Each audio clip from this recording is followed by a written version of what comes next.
Aziz tomoshabinlar, bugungi videomiz hayotingizdagi eng muhim qarorlardan biriga bevosita taalluqli. Agar siz 60 yoshdan oshgan bo'lsangiz yoki oilangizda shunday yoshi ulug' insonlar bo'lsa, bu ma'lumot siz uchun mutlaqo zarur va uni o'tkazib yuborish jiddiy oqibatlarga olib kelishi mumkin. Pensiya ta'minotingiz, moddiy ahvolingiz va kelajakdagi moliyaviy barqarorligingiz bevosita shu videoda aytiladigan tafsilotlarga bog'liq. Bu shunchaki bir xabar emas, balki har biringiz uchun hayotiy ahamiyatga ega ogohlantirishdir. Shu sababli videoni oxirigacha diqqat bilan tomosha qiling, hoziroq kanalimizga obuna bo'ling va videoga like bosing. Bu sizga muhim ma'lumotlarni o'tkazib yubormaslikka yordam beradi. Muammoning mohiyati. Avval qanday edi va hozir nima o'zgardi?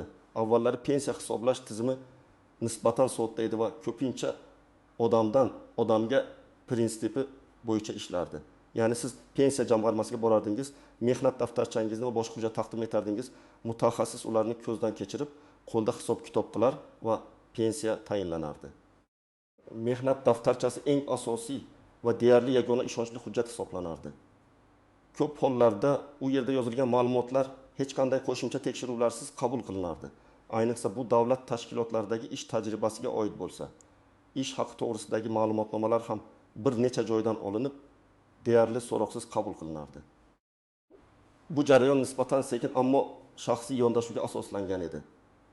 Kamchiliklari shundaki, inson omili sababli xatolar yuzaga kelishi, hujjatlarning yo'qolishi yoki ularning haqiqiyligini tekshirishning qiyinligi kabi muammolar mavjud edi. Hozirgi kunga kelib vaziyat tubdan o'zgardi. Pensiya tizimi to'liq raqamlashtirish yo'liga o'tmoqda va allaqachon sezilarli darajada raqamlashtirilgan. Bu nima degani? Bu shuni anglatadiki, sizning har bir mehnat yilingiz, ish haqingiz to'g'risidagi ma'lumotlar va pensiya jamg'armasiga qilingan barcha ijtimoiy ajratmalar elektron bazada mavjud bo'lishi kerak. Bu jarayon shaffoflikni oshiradi, xatolar sonini kamaytirdi va korrupsiyaning oldini oladi. Biroq bu o'zgarishlar bilan birga 60 yoshdan oshgan, mehnat faoliyatining katta qismi Sovet davriga yoki mustaqillikning dastlabki yillariga to'g'ri kelgan fuqarolarimiz uchun muhim bir vazifa paydo bo'ldi. O'zlarining mehnat stajlari va ish haqi to'g'risidagi ma'lumotlarning elektron tizimda to'g'ri aks etganligini shaxsan tekshirish. Yangi tizimda agar ma'lumotlar elektron bazada bo'lmasa yoki to'g'ri kiritilmagan bo'lsa, hatto sizda qog'oz hujjatlar bo'lsa ham, ular avtomatik ravishda hisobga olinmasligi mumkin.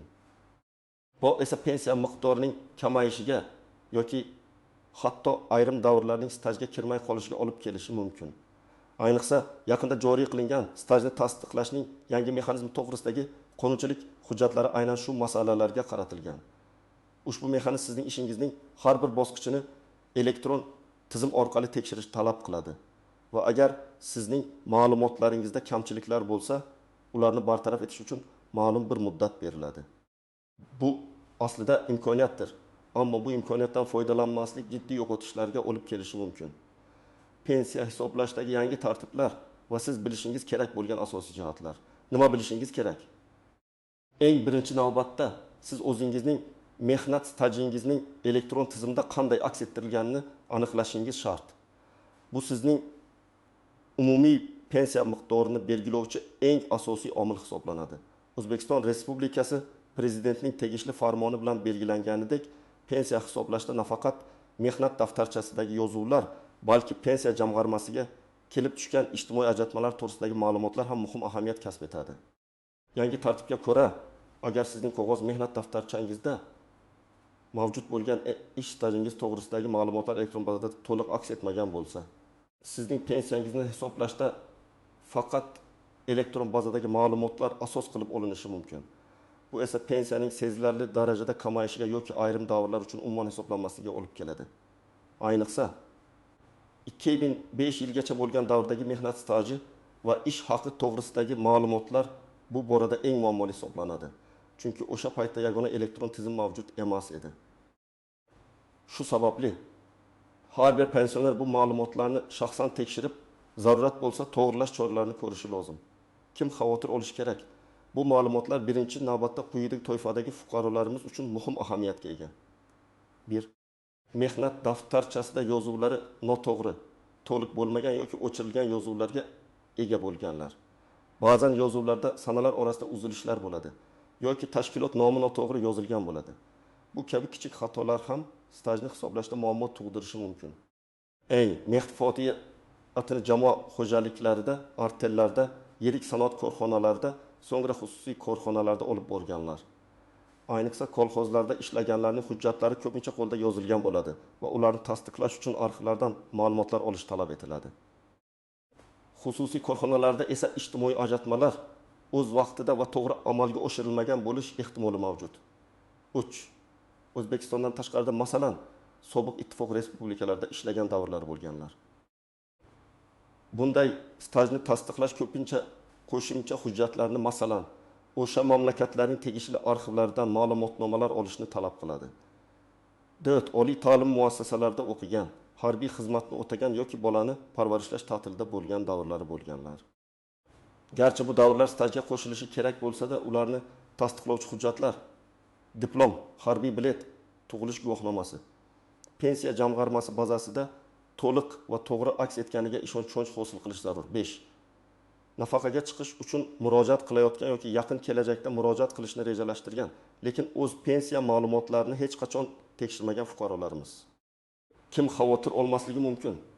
Agar siz butun mehnat faoliyatingiz davomida doimiy ravishda davlat tashkilotlarida ishlagan bo'lsangiz, mehnat daftarchangiz benuqson to'ldirilgan bo'lsa, ish joyingiz tomonidan ijtimoiy ajratmalar muntazam ravishda amalga oshirilgan bo'lsa va sizning barcha ma'lumotlaringiz allaqachon elektron bazada mavjud ekanligini bilsangiz, siz nisbatan xotirjam bo'lishingiz mumkin. Masalan, 4 yil davlat maktabida uzluksiz ishlagan o'qituvchi yoki tibbiyot xodimi uchun ko'pincha hech qanday muammo tug'ilmaydi. Chunki ularning ma'lumotlari avtomatik ravishda tizimga kiritilgan bo'ladi. Lekin shunday bo'lsa ham bir marta tekshirib qo'yish ortiqchalik qilmaydi. Misollar: Omonbuv 65 yosh. U 25 yil kolxozda ishlagan. So'ngra 10 yil tikuvchilik sexida xususiy tadbirkor qo'lida ishlagan. Kolxoz davridagi ma'lumotlari faqat qo'lda yozilgan mehnat daftarchasida mavjud. Tikuvchilik sexida ishlagan davrda esa u uchun ijtimoiy ajratmalar to'langanmi yo'qmi, aniq bilmaydi. Omonbuv o'z stajini tekshirmasa, kolxozdagi 25 yil va tikuvchilik sexidagi 10 yil, ya'ni jami 35 yil, stajning katta qismi umuman pensiyaga qo'shilmasligi mumkin. Bu esa uning pensiya miqdorini keskin kamaytirib yuboradi. U darhol kolxoz arxividan ma'lumotnoma olishi va tikuvchilik sexidan ajratmalar to'langanligi to'g'risida ma'lumotnoma talab qilishi shart. Ahmal aka 70 yosh. U 5 yil davomida yirik davlat zavodida muhandis bo'lib ishlagan. Uning barcha mehnat staji uzluksiz, mehnat daftarchasi benuqson va zavod ma'muriyati har doim barcha ijtimoiy ajratmalarni o'z vaqtida olagan. Akmal akaning ma'lumotlari to'liq elektron bazaga kiritilgan. Shuning uchun u xavotir olmasligi mumkin, chunki uning pensiyasi miqdori to'g'ri hisoblangan. Biroq Akmal aka ham bir marta o'z shaxsiy kabinetidan yoki pensiya jamg'armasiga murojaat qilib, ma'lumotlarning to'liqligiga ishonch hosil qilsa, yanada yaxshi bo'ladi. Nodira opa 32 yosh. U kichik korxonada 3 yil ishlagan. Korxona rahbariyati ba'zi yillarda ijtimoiy ajratmalarni to'liq to'lamaganligi aniqlandi. Natijada uning pensiya miqdori kutilganidan kam chiqdi. Nodira opa bu holatni tekshirmasdan avvalga qabul qilgan, lekin keyinchalik mutaxassis maslahati bilan pensiya jamg'armasiga murojaat qilgan va korxonadan to'lanmagan mablag'larni undirish bo'yicha sudga murojaat qilish huquqiga ega ekanligini bilib olgan. Shuni unutmaslik kerakki, ba'zi hollarda korxonaning noto'g'ri harakatlari uchun xodimning o'zi jabr ko'rmasligi kerak va bunday holatda huquqiy yordam olish mumkin. Istisnolar, kamchiliklar va noaniq nuanslar har qanday qoida va mexanizmlarda bo'lgani kabi, pensiya ta'minoti tizimida ham istisnolar, o'ziga xos holatlar va ba'zan noaniq ko'rinadigan, lekin amalda juda muhim bo'lgan nuanslar mavjud. Ularni bilish sizning huquqlaringizni to'liq himoya qilishga yordam beradi. Istisnolar: 1. Nogironligi bo'lgan shaxslar. Ushbu toifadagi fuqarolar uchun pensiya staji va miqdorini hisoblashda alohida imtiyozlar nazarda tutilgan. Masalan, ularning ishlash muddati ba'zi hollarda kasallik tufayli ishlamagan davrlar ham stajga qo'shilishi mumkin. Nogironlik guruhi va sababiga qarab ularga nisbatan qo'shimcha to'lovlar yoki imtiyozlar ham qo'llanilishi mumkin. 2. Bokira yerlarni o'zlashtirishda ishtirok etganlar, urush qatnashchilari, Chernobil fojiasi oqibatlarini bartaraf etishda qatnashganlar. Bu toifadagi fuqarolarimizga alohida e'tibor qaratilgan. ularning staji 1,5 yoki 2 barobar hisoblanishi mumkin. Shuningdek, pensiya miqdoriga qo'shimcha ustamalar qo'shiladi. Bu turdagi imtiyozlar albatta tegishli hujjatlar, guvohnomalar, ma'lumotnomalar bilan tasdiqlanishi shart. Ko'p bolali onalar 10 va undan ortiq farzandni tarbiyalagan ayollarga qonunchilikda alohida imtiyozlar berilgan. Ular belgilangan yoshdan ancha oldin pensiyaga chiqish huquqiga ega bo'lishlari mumkin. Bu holatda bolalarning tug'ilish guvohnomalari va oila tarkibi to'g'risidagi ma'lumotlar juda muhim hisoblanadi. 4. Ma'lum bir kasb egalari, ba'zi kasb egalari. Masalan, konchilar, kimyo sanoati ishchilari, temir yo'lchilar kabi og'ir va zararli mehnat sharoitlarida ishlaganlar uchun yoshga doir pensiyaga chiqish yoshi kamaytirilishi va stajga qo'shimcha imtiyozlar berilishi mumkin. Bu imtiyozlar faqatgina ularning ish joyidan bergan maxsus ma'lumotnomalar asosida amalga oshiriladi. Kamchiliklar, pitolslar, rasmiy bo'lmagan manbalarga ishonish, pensiya masalalarida turli xil mish-mishlar yoki tanish bilish orqali olingan ma'lumotlarga ishonish jiddiy xatolarga olib kelishi mumkin. Har doim rasmiy manbalarga, ya'ni pensiya jamg'armasi mutaxassislariga yoki davlat xizmatlari markazlariga murojaat qiling. 2. Hujjatlarga e'tiborsizlik. Mehnat daftarchasidagi har bir yozuv, ish haqi to'g'risidagi ma'lumotnomalardagi sanalar va raqamlar juda muhim. Hatto bir dona noto'g'ri yozuv ham butun pensiya hisobiga ta'sir qilishi mumkin.